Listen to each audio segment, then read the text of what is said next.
நான் தன்னந்தனி ஆளு, வீட்ல கரண்ட் இல்ல பாரு, போக போக இதுவே பழகிடும் பாரு. நேற்று மட்டும் சென்னையில கிட்டத்தட்ட 8 இடங்கள்ல மக்கள் வீதிக்கு வந்து போராடிட்டாங்க. இதுக்கு தான் உங்களுக்கு ஓட்டு போட்டோமா? நாங்க விரும்பின மாற்றம் இதுதானா? சின்ன பிள்ளைய பேச்ச கட்டு ஓட்டு போட்டோமே, எங்களுக்கு இதுவும் வேணும், இதுக்கு மேலேயும் வேணும் அப்படின்னு.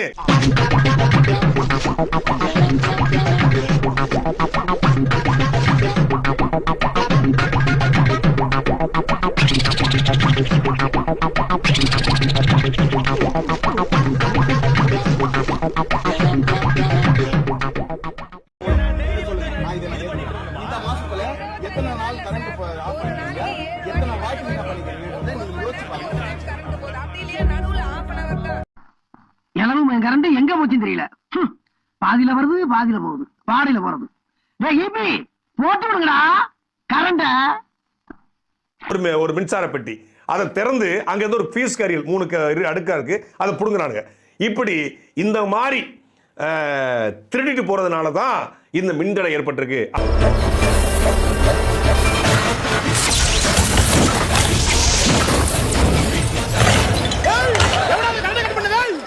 டோட்டல் ஏரியாவும் கரண்ட் கட் ஆயிடுச்சுனா ஏடாது நேரங்காலம் தெரியாம வெந்த புள்ள வேலை பாத்துறீங்களடா.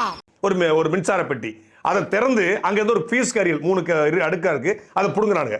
இப்படி இந்த மாதிரி திருடிட்டு போறதுனால தான் இந்த மின்தடை ஏற்பட்டிருக்கு அப்படின்னு சொல்லி திட்டமிட்டு அவன் பாருங்க, அவன் 2 வீலர்ல வரான், அவன் திட்டமிட்டு அது எங்க புடுங்கணும்னு தெரியுது. அவனுக்கு எப்படி தெரியுது?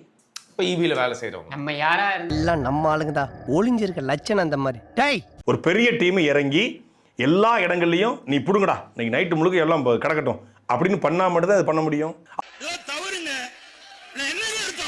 எனக்கு என்ன டவுட்னா, தமிழ்நாட்டில் 38 மாவட்டம் இருக்கு. மின் தட்டுப்பாடு ஏற்படுனா 38 மாவட்டம் தானே ஏற்படணும். அது சென்னையில் மட்டும் ஏற்படுது. இன்னைக்கு எனக்கு ஒண்ணுமே புரியல. அதுதானப்பா எனக்கும் புரியல. உண்மையிலே சொல்ல போனா இந்த மின் தடைக்கான உண்மையான காரணங்களை வெளியே சொல்ல முடியாம இந்த அரசும் இந்த அமைச்சர் பெருமக்களும் தவிக்கிறாங்க. ஒன்று தவிக்கிறாங்க இல்ல பயப்படுறாங்கன்னு அர்த்தம். இப்போ ஏன்டா தயங்குற? தைரியமா சொல்றான், சொல்லு. நீதான் தைரியமா நாளத்தை சொல்லு.